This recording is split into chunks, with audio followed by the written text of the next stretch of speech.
एक बार सभी प्रेम से जयकार लगाएंगे। बोल श्यामल रामचंद्र की।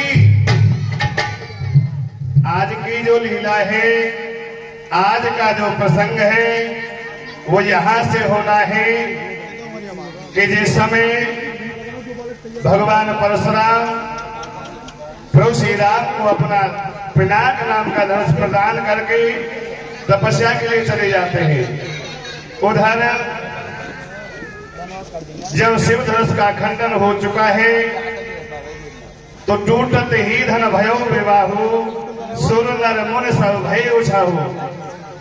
वैसे तो धनुष का खंडन होते ही प्रभु श्री राम का विवाह हो चुका है और सभी देवी देवता इस बात की खुशी मनाने लगे। लेकिन फिर जनक महाराज सभासदों से कहते हैं कि हे सभासदों, अब प्रभु श्री राम ने जो हमारी प्रण था उसे पूरा कर दिया है, क्यों ना अवधपुर के लिए दूत भेजा जाए, जिससे कि दशरथ महाराज अपनी बारात लेकर मिथिलापुरी के लिए आए। सो जनक महाराज ने अपने दूत को अयोध्या के लिए भेजा है। दूत अयोध्या पहुंचते ही दशरथ महाराज को उनके पुत्र राम ने क्या क्या कर्तव्य किया है मिथिलापुरी में, सारी बात बताते हैं। और जैसे ही महाराज दशरथ अपने पुत्र राम का वृत्तांत सुनते हैं तो खुशी में झूम उठे हैं। सारी अयोध्या को सजाया गया और दशरथ महाराज अपनी सारी अयोध्या में घोषणा करते हैं कि कल प्रातःकाल हमारे पुत्र राम ने जो धनुष का खंडन किया है, क्षत्रियों के मध्य में जो हमारा यश बढ़ाया है, उसी के निमित्त कल प्रातःकाल हम बारात लेकर चलेंगे। तो सारी अयोध्या से बारात चलकर मिथिलापुरी पहुंचेगी और मिथिलापुरी में जनक महाराज के द्वारा दशरथ महाराज का भव्य स्वागत हुआ। दशरथ महाराज को अनेक प्रकार की सुख सुविधाएं प्रदान की गई और उसी समय सीता रंग भूमि जब सिय पटुधारी रूप देख मोहे नर नारी। मोहेन नार नार के रूपा पन्न गार ये रूप अनूपा। यानी जैसे ही रंगभूमि में अपनी सखी सहेलियों के सहित सीता जी पधारती है तो वहां उपस्थित समस्त नर नारी मोहित हो जाते हैं। और लेकिन कुछ तुलसी बाबा बताते हैं कि मोहुन नार नार के रूपा पन्न गार ये रूप अनूपा। यानी इन्हीं को तो मां सीता के अंदर जगजननी जगदम्बा का दर्शन हुआ।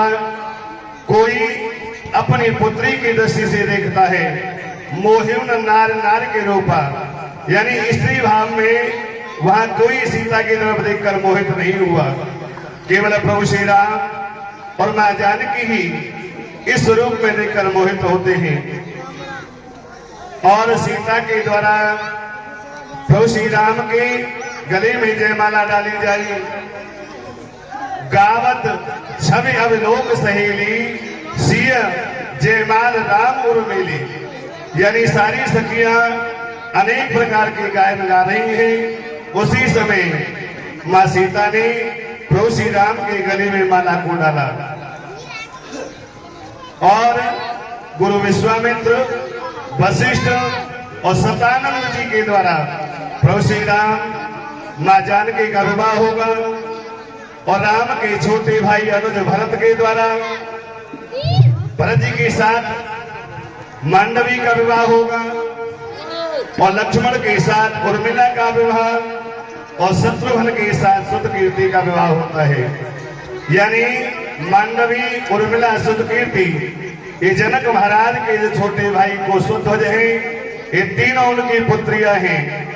जब राम और सीता का विवाह होता है तो जनक महाराज कहते हैं, महाराज दशरथ, हमारा विचार ऐसा है कि आपके भी राम से अलग 3 राजकुमार शेष हैं और हमारे पास भी 3 पुत्रियां हैं। क्यों नहीं इन चारों भाइयों का विवाह एक ही यज्ञ मंडप में किया जाए। तो यहाँ पर चारों भाइयों का विवाह होगा और चारों भाइयों का विवाह होकर जबते राम ब्याह घर आए, नित नव मंगल मोद बनाए।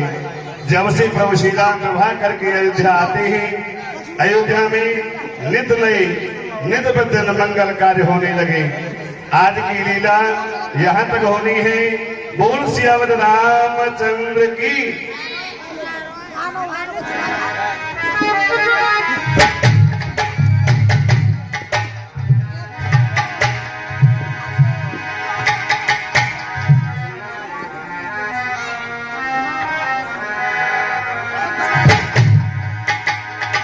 राधे